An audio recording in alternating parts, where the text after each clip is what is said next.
ഇന്ന് നമ്മൾ കാണാനായി പോകുന്നത് സ്പീഡ് ആൻഡ് ലവിന്റെ ഫൈനൽ എപ്പിസോഡാണ്. അപ്പോൾ ഈ ഒരു ഡ്രാമയ്ക്ക് ശേഷം നമ്മൾ നാളെ സെക്ഷൻ 7 അടുത്ത എപ്പിസോഡ് അപ്ലോഡ് ചെയ്യുന്നതായിരിക്കും. അതിനുശേഷം പുതിയൊരു ഡ്രാമ സ്റ്റാർട്ട് ചെയ്യുന്നതായിരിക്കും. അപ്പോൾ ആ ഒരു പുതിയ ഡ്രാമ ഏത് വേണമെന്ന് നമ്മൾ വാട്സപ്പ് ചാനലിൽ പോൾ ഇടുന്നതാണ്. വാട്സപ്പ് ചാനലിൽ ജോയിൻ ചെയ്തിട്ടില്ലാത്ത കൂട്ടുകാർ ഒന്ന് ജോയിൻ ചെയ്ത് സപ്പോർട്ട് ചെയ്യാൻ മറക്കല്ലേ. എപ്പിസോഡിന്റെ തുടക്കത്തിൽ നമ്മൾ കാണുന്നത് അങ്ങനെ കാനഡയിലുള്ള മൂവിന്റെ അമ്മയും രണ്ടാം അച്ഛനെയും കാണാനായി മൂവും ജിന്നും അവിടെ വന്നിറങ്ങുന്ന കാഴ്ചയാണ്. മൂവിനെ കണ്ടപാടെ എത്ര നേരമായിട്ട് വെയിറ്റ് ചെയ്യാൻ എന്നൊക്കെ അച്ഛൻ കുശലം പറയുന്നു. അത് രണ്ടാനച്ഛൻ. അപ്പോഴേക്കും ജിൻ കൂടെ ഉള്ളത് മൂ ഇങ്ങനെ കാണിക്കുന്നുണ്ട്, ജിന്നും കൂടെ വന്നിട്ടുണ്ടെന്ന്. അപ്പൊ അദ്ദേഹം ജിന്നിനെയും അകത്തേക്ക് സ്വാഗതം ചെയ്യുന്നു. തുടർന്നവർ അകത്തേക്ക് പോകുമ്പോൾ അവിടെ ഇഷ്ടം പോലെ ചെടികളും മുറ്റത്ത് വളർത്തുന്നുണ്ട്. ആക്ച്വലി ഒരു ചെടിച്ചട്ടി പൊട്ടിച്ചു എന്നതാണല്ലോ ലാസ്റ്റായി ഉണ്ടായ മൂവിന്റെ അച്ഛന്റെയും അമ്മയുടെയും വഴക്ക് ഡിവോഴ്സിലേക്ക് എത്തിച്ചത്. പക്ഷെ ഇവിടെ മൂവിന്റെ അമ്മ ഇപ്പൊ കൂടെ ഉള്ളവരുടെ ഈ ഹസ്ബൻഡ് അവരുടെ ആഗ്രഹങ്ങളൊക്കെ സാധിച്ചു കൊടുത്ത് കൂടെ നിൽക്കുന്ന ഒരാളാണ് എന്ന് ജിന്നിന് അതൊക്കെ കാണുമ്പോൾ മനസ്സിലാവുന്നുണ്ട്. തുടർന്ന് അകത്തേക്ക് മൂവും ജിന്നും ചെല്ലുമ്പോഴേക്കും അമ്മ കുക്കിങ്ങിലാണ്. അച്ഛൻ ചെന്ന് മൂ വന്നിട്ടുണ്ടെന്ന് പറയുമ്പോൾ അമ്മ ഹാപ്പിയായി മൂവിനെ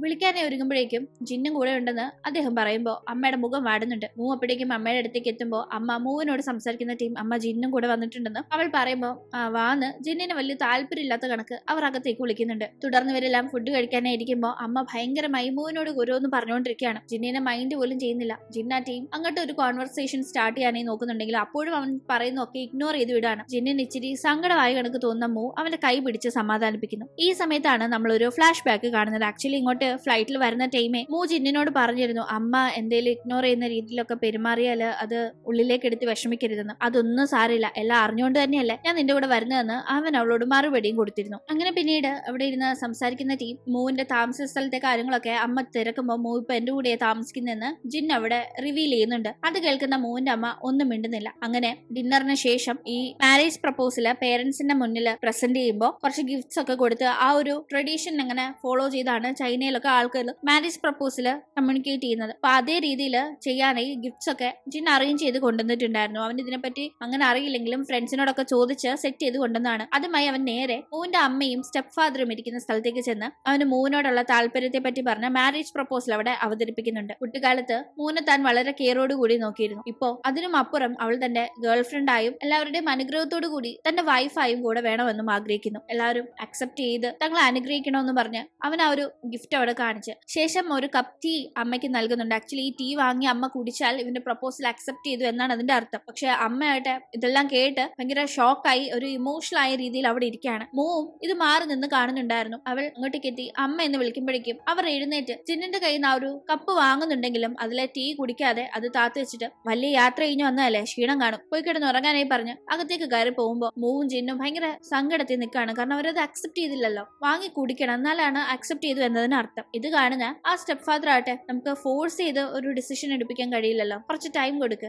അപ്പോഴേക്കും എല്ലാം റെഡി ആവും. എന്തായാലും എനിക്ക് തന്നെ ഒരുപാട് ഇഷ്ടപ്പെട്ടു എന്ന് പറഞ്ഞ് ജിന്നിനെ കോംപ്ലിമെന്റ് ചെയ്ത് അവിടെ നിന്ന് പോകുമ്പോഴേക്കും അമ്മ ഇങ്ങനെ ചെയ്തതില്ല മൂ ഭയങ്കര സങ്കടത്തിലാണെന്ന് മനസ്സിലാക്കുന്ന ജിൻ അവളെ ആശ്വസിപ്പിക്കുന്നുണ്ട്. എന്തായാലും പിന്നീട് ഉറങ്ങാനായി മൂ അവളുടെ റൂമിലേക്ക് പോകുന്നുണ്ടെങ്കിലും അവൾക്ക് ഉറക്കവേ വരുന്നില്ല. ജിന്നിനെ കാണണമെന്ന് തോന്നുന്ന അവൾ ജിൻ അപ്പോൾ ഉള്ള ഗസ്റ്റ് റൂമിന്റെ അവിടേക്ക് ചെല്ലുമ്പോൾ അവനും ഉറങ്ങാതിരിക്കുകയാണ്. തുടർന്ന് അവിടെ ഇരുന്ന് സംസാരിക്കുമ്പോൾ ഈ ഗിഫ്റ്റ് ഒക്കെ എപ്പോ അറേഞ്ച് ചെയ്തു എന്ന് അവൾ ചോദിക്കുന്നു. അവൾക്ക് ഒരു ക്ലൂ പോലും ഇല്ലായിരുന്നു ഇതൊക്കെ ഇവൻ സെറ്റ് ചെയ്തിട്ടുണ്ടെന്ന്. പിന്നെ ഇതൊക്കെ ചെയ്തില്ലെങ്കിൽ പ്രൊപ്പോസ് ചെയ്യുന്നതിന് അതിൻ്റെതായ ഒരു രീതിയില്ല, അതൊക്കെ ഫോളോ ചെയ്യേണ്ടതെന്ന് അവനും പറയുന്നു. അവൻ തന്റെ ഓരോ കാര്യങ്ങളും എത്ര കെയർഫുൾ ആയിട്ടാണ് ഹാൻഡിൽ ചെയ്യുന്നത് എന്നത് അവളെ ഒരുപാട് ഹാപ്പി ആക്കുന്നുണ്ട്. അങ്ങനെ അവന്റെ തോളിൽ ചാഞ്ഞ് അവൾ ഇങ്ങനെ ഇരിക്കുന്ന ടീം അമ്മ ഈ കാണിക്കുന്ന ഒന്നും ഉള്ളിലേക്ക് എടുത്ത് സങ്കടപ്പെടരുത് എന്ന് വീണ്ടും അവൾ ഓർമ്മപ്പെടുത്തുമ്പോൾ അതൊന്നും എനിക്കൊരു കാര്യമല്ല, ഞാൻ അതൊന്നും ഉള്ളിലേക്ക് എടുക്കുന്നില്ല, എനിക്കെല്ലാം അറിയാലോ എന്ന് അവനും പറയുന്നുണ്ട്. അങ്ങനെ അവരവിടെ ഇരിക്കുമ്പോഴേക്കും അങ്ങോട്ടേക്ക് മൂവിന്റെ അമ്മ എത്തുന്നുണ്ട്. മൂ നിനക്ക് എന്താ വേറൊരാളുടെ റൂമിൽ കാര്യമെന്ന് അമ്മ അവളോട് ദേഷ്യപ്പെടുമ്പോഴേക്കും നീ റൂമിലേക്ക് പോകും, നമുക്ക് പിന്നെ സംസാരിക്കാന്ന് ജിൻ അവളോട് പറയുമ്പോൾ അവൾ അങ്ങനെ പോകുന്നുണ്ട്. തുടർന്ന് അമ്മ അവനെ ഒന്ന് നോക്കിയ ശേഷം അവിടെ നിന്ന് പോകുമ്പോൾ അവൻ പതിയെ അമ്മയുടെ പുറകെ പോകുന്നു. അമ്മ അപ്പോഴേക്കും അമ്മയുടെ ചെടികളെ പരിപാലിക്കുന്ന തിരക്കിലായിരുന്നു. ആ ഒരു രാത്രി സമയത്ത് അവൻ അടുത്തേക്ക് ചെല്ലുമ്പോൾ എനിക്ക് ഇതൊന്നും രാവിലെ ചെയ്യാൻ ഈ ടൈം കിട്ടിയില്ല, അത് ഞാൻ ഈ രാത്രി തന്നെ ചെയ്യുന്നത്, ഇതൊക്കെ ഞാൻ നിന്നെ പഠിപ്പിച്ചു തന്നിരുന്നു കുട്ടിക്കാലത്ത്, എന്താ ഓർമ്മയുണ്ടോ എന്ന് ചോദിക്കുമ്പോൾ അവൻ ഉണ്ടെന്ന് പറയുമ്പോൾ ആ ഒരു പ്രൂണിംഗ് ടൂള് അവന്റെ കയ്യിൽ കൊടുത്തത് ചെയ്യാനേ അമ്മ പറയുന്നുണ്ട്. തുടർന്ന് അവൻ അത് ചെയ്യുന്ന ടീം എന്റെ സ്വഭാവം ഇതാ, എനിക്ക് അന്നുള്ള കാര്യങ്ങൾ അന്നന്ന് ചെയ്യണം, അറ്റ്ലീസ്റ്റ് അത് ചെയ്യുന്ന സമയത്ത് ചെയ്യാൻ സാധിച്ചില്ലെങ്കിൽ ആ ഒരു ദിവസം തീരുന്നതിന് മുന്നെങ്കിലും അത് ചെയ്തു തീർക്കണം. പക്ഷെ മൂവിന്റെ അച്ഛൻ അങ്ങനെ ആയിരുന്നില്ല, ഒരു ഉത്തരവാദിത്വം ഉണ്ടായിരുന്നില്ല. എന്തെങ്കിലും ഒരു ചെറിയ ജോലി കൊടുത്താൽ പോലും അത് ഒരു ആഴ്ച എടുത്തേ പുള്ളി തീർക്കത്തുള്ളൂ. അങ്ങനെ ആ ഓരോ കാര്യങ്ങള് ചെറിയ ചെറിയ വഴക്കായി ഞങ്ങളുടെ ഇടയിൽ തുടങ്ങിയതാണ്. പിന്നീട് അത് വലിയ പൊട്ടിത്തെറിയിലാണ് അവസാനിച്ചത്. ഒരു രീതിയിലും എനിക്ക് അഡ്ജസ്റ്റ് ചെയ്യാൻ പറ്റില്ല എന്ന് മനസ്സിലാക്കി തന്നെയാണ് ഞാൻ ആ ലൈഫിൽ നിന്ന് പുറത്ത് കടന്നത്. അതിന് മൂന്നും നിനക്കൊക്കെ എന്നോട് ദേഷ്യം ഉണ്ടോന്നെല്ലാം അവർ ചോദിക്കുമ്പോൾ ആ ഒരു ബന്ധം അവസാനിപ്പിച്ചതിൽ ഈ അമ്മയ്ക്ക് അമ്മയുടേതായ ന്യായങ്ങളും അച്ഛൻ അച്ഛൻ്റെതായ അവന്റേതായ കാര്യങ്ങളും പറയാനുണ്ടാവും എന്ന് അറിയാവുന്ന ജിൻ ആരെയും സപ്പോർട്ട് ചെയ്ത് സംസാരിക്കാതെ അമ്മ അവന് കൊടുത്ത ആ ഒരു ടാസ്ക് ഒക്കെ നന്നായി തന്നെ ചെയ്തു തീർക്കുന്നുണ്ട്. അത് കാണുന്ന അമ്മയ്ക്ക് വർഷങ്ങൾക്ക് മുന്നേ ഇവനെ താൻ പഠിപ്പിച്ച കാര്യം ഇപ്പോഴും അവൻ നന്നായി ചെയ്യുന്നുണ്ട്. കൂടാതെ മൂ ഇവന്റെ കൂടെ വളരെ ഹാപ്പിയാണ്. അപ്പൊ താൻ മസിൽ പിടിച്ചിട്ട് കാര്യമില്ലാന്ന് തോന്നുകൊണ്ടാവാം മൂവിനെ ഞാൻ കൊഞ്ചിച്ച് കുറച്ച് വഷളാക്കിയിട്ടുണ്ടോ എന്ന് എനിക്ക് ഡൗട്ട് ഉണ്ട്. എന്തായാലും നീ കാര്യങ്ങള് നന്നായി നോക്കുമോ എന്ന് ചോദിക്കുമ്പോ ഞാൻ അവളെ കൊഞ്ചിക്കും, പക്ഷെ വഷളാവാതെ കൈ പിടിച്ച് കൂടെ കൊണ്ട് നടക്കുമെന്ന് അവൻ പറയുമ്പോ അവർ ചിരിക്കുന്നുണ്ട്. എന്തായാലും ആ ടീം അവന്റെ കൈ തണുത്തിരിക്കുന്നത് കാണുന്നവർ ഒരു അമ്മയുടെ സ്നേഹവാത്സല്യത്തോടു കൂടി അവന്റെ കൈയൊക്കെ ചേർത്ത് പിടിച്ച് അങ്ങനെ നിൽക്കുമ്പോൾ അവനും ഒരുപാട് ഹാപ്പി ആവുന്നുണ്ടായിരുന്നു. അവന്റെ കണ്ണുകളൊക്കെ നിറഞ്ഞു വരുന്നുണ്ടായിരുന്നു. ഇതൊന്നും അറിയാതെ മൂവാട്ട് അടുത്ത ദിവസം രാവിലെ ജിന്നിന് എന്ത് പറ്റിക്കാണോ അമ്മവന് വഴക്ക് പറഞ്ഞാണോ എന്നൊക്കെ പേടിയില്ല അവന്റെ മുറി വന്ന് നോക്കുമ്പോ കാണുന്നില്ല. ജിന്നിത് എവിടെ പോയി തപ്പുമ്പോ ഗാർഡനിൽ അമ്മയും ജിന്നും ഒന്നിച്ച് ജോലി ചെയ്യുന്നത് കാണുന്നവൾ ഒരുപാട് ഹാപ്പി ആവുന്നു. തുടർന്ന് അവൻ എത്തുമ്പോഴേക്കും എന്ത് പറ്റി വല്ല കുഴപ്പമുണ്ടെന്നൊക്കെ അവൾ ചോദിക്കുമ്പോൾ ഒരു കുഴപ്പമില്ലാന്ന് പറയുന്ന അവൻ അവളെ ചേർത്ത് പിടിച്ച് നെറ്റിയിൽ ഒരു കിസ് കൊടുത്തുകൊണ്ട് happy Chinese new year wish ചെയ്യാണ്. ഈ ന്യൂ ഇയറിന് പുറമെ അവർ ചൈനക്കാര് ഫോളോ ചെയ്യുന്ന ഒരു പ്രത്യേക ന്യൂ ഇയർ സെലിബ്രേഷൻ ഡേ ഒക്കെ ഉണ്ടല്ലോ. അപ്പോൾ ഇവർ ഈ വന്ന സമയത്ത് തന്നെയാണ് ആ ഒരു ചൈനീസ് ന്യൂ ഇയർ നടക്കുന്നത്. തുടർന്ന് അവർ ഫാമിലി ഒത്തൊരുമിച്ച് ഹാപ്പിയായി അവിടെ ചൈനീസ് ന്യൂ ഇയർ സെലിബ്രേറ്റ് ചെയ്യുന്നത് നമുക്ക് കാണാം. ഇവർ മാത്രമല്ല സ്റ്റെപ്പ് ഫാദറിന്റെ മക്കളും അവിടെ ആ സെലിബ്രേഷൻ ഇവരുടെ കൂടെ കൂടുന്നുണ്ട്. നല്ല ഹാൻഡ് റൈറ്റിംഗ് ഉള്ള ജിന്നാണ് അവിടെ ഡെക്കർ ചെയ്യാനായിട്ടുള്ള കാര്യങ്ങളൊക്കെ സെറ്റ് ചെയ്യുന്നത്. ഫാമിലി ഒന്നിച്ച് ഡംപ്ലിങ്സ് മറ്റും ഉണ്ടാക്കി അങ്ങനെ ഹാപ്പി ഒരു റീയൂണിയൻ ഡിന്നർ അവിടെ നടക്കുന്നുണ്ട്. അമ്മ പ്രത്യേകമായി ജിന്നിന് സൂപ്പൊക്കെ വിളമ്പി കൊടുക്കുകയും ഡംപ്ലിങ്സ് എടുത്തു വെച്ച് കൊടുക്കുകയും ഒക്കെ ചെയ്യുന്നത് കാണുന്ന മൂ ഒരുപാട് ഹാപ്പി ആവുന്നു. അങ്ങനെ അന്ന് രാത്രി ആവട്ടെ നെറ്റ് ചെയ്തുകൊണ്ടിരുന്ന മൂവിന്റെ അമ്മയ്ക്ക് ടീയുമായി ജിൻ എത്തുന്നുണ്ട്. ഈ ടീം അത് വാങ്ങി കുടിക്കുന്ന മൂവിന്റെ അമ്മ ഒന്ന് വെയിറ്റ് ചെയ്യുന്നു പറഞ്ഞ് അകത്തേക്ക് പോകുന്നു. തിരിച്ചെത്തുന്നത് മാരേജ് ഗിഫ്റ്റായി ജിൻ കൊടുത്ത ആ ഒരു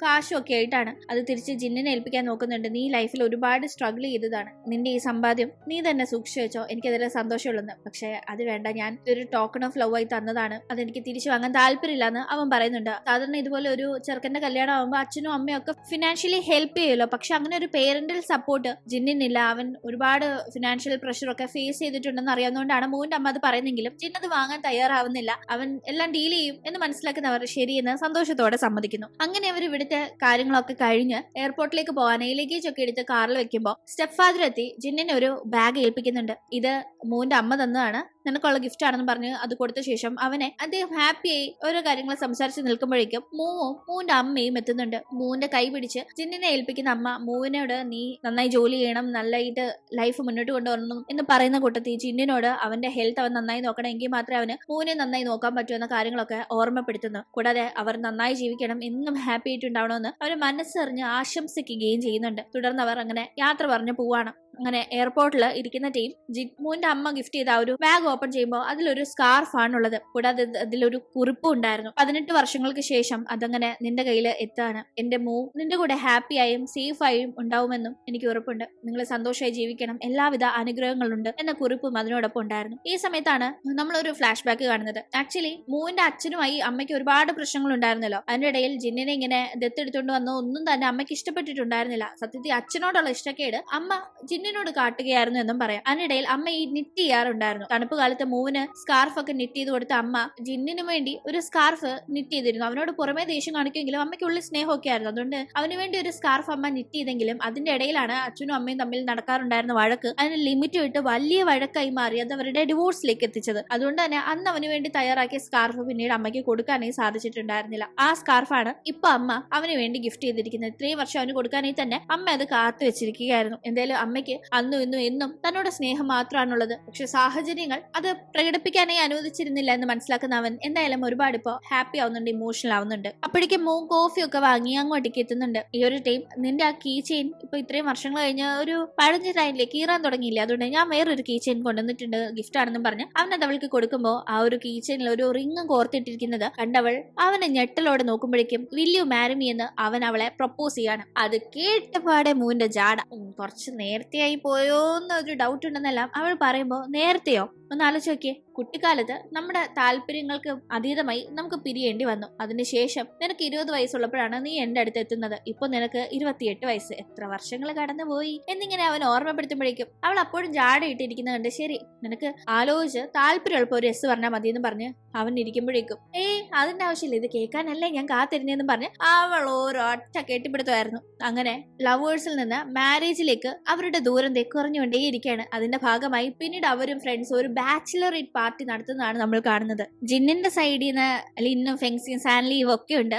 മൂവിന്റെ സൈഡിൽ നിന്ന് നാനിയും സ്നേക്കിയും ഒക്കെ ഉണ്ട്. അങ്ങനെ അവർ ഹാപ്പിയായി ഡ്രിങ്ക്സ് അടിച്ച് ഫുഡ് കഴിച്ച് രസകരമായി അവിടുത്തെ ഓരോ മൊമെന്റ്സ് വീഡിയോ പിടിച്ചൊക്കെ ടൈം സ്പെൻഡ് ചെയ്യുമ്പോൾ നന്നായി തന്നെ ഡ്രിങ്ക്സ് അടി ഇവിടെ നടക്കുന്നുണ്ട്. മൂവിനോട് ടെൻഷൻ ഉണ്ടോ എന്ന് ചോദിക്കുമ്പോൾ ടെൻഷൻ ഇല്ല, പക്ഷെ എന്തോ ഒരു പ്രത്യേക ഫീലിംഗ്സ് ഉണ്ട്. നാളെയല്ലേ കല്യാണം എന്ന് അവൾ പറയുമ്പോൾ ജിന്നിന് ടെൻഷൻ കാണാൻ സാധ്യത ഇല്ലല്ലോ. അവൻ വലിയ ബോക്സറാണ്, റേസറാണ്, അതാണ് ഇതാണെന്നൊക്കെ ഫ്രണ്ട്സ് തള്ളിവിടുമ്പോൾ എന്നാലും കുറച്ച് ടെൻഷൻ ഉണ്ടടാന്ന് അവനും പറയുന്നു. അങ്ങനെ അവിടെ തകൃതിയിൽ ഡ്രിങ്ക്സ് അടിയും ഫണ്ണും ഒക്കെ നടക്കുന്നുണ്ട്. തുടർന്ന് അടുത്ത ദിവസം രാവിലെ കല്യാണ ദിവസമാണല്ലോ. ജിന്നും മൂവ് റെഡി ആവുന്നുണ്ടെങ്കിലും അവരുടെ ഫ്രണ്ട്സ് ഒക്കെ കഴിഞ്ഞ ദിവസത്തെ ഹാങ് ഓവറിൽ റെഡി ആയിട്ടേ ഇല്ല. ഇവര് റെഡി ആവാൻ നിന്നാ കല്യാണത്തിനുള്ള സമയം കഴിയുമെന്ന് ടെൻഷൻ ആവുന്ന മൂവും ജിന്നും സ്വന്തമായി കല്യാണം കഴിക്കാമെന്ന് തീരുമാനിച്ച് വേഗം വണ്ടിയിൽ അവിടെ നിന്ന് പുറപ്പെടുമ്പോഴേക്കും ഫ്രണ്ട്സ് വരുന്നുണ്ട്. അപ്പോഴേക്കും ഇവർ നല്ല സ്പീഡിൽ അവിടെ നിന്ന് പുറപ്പെട്ടിട്ടുണ്ടായിരുന്നു.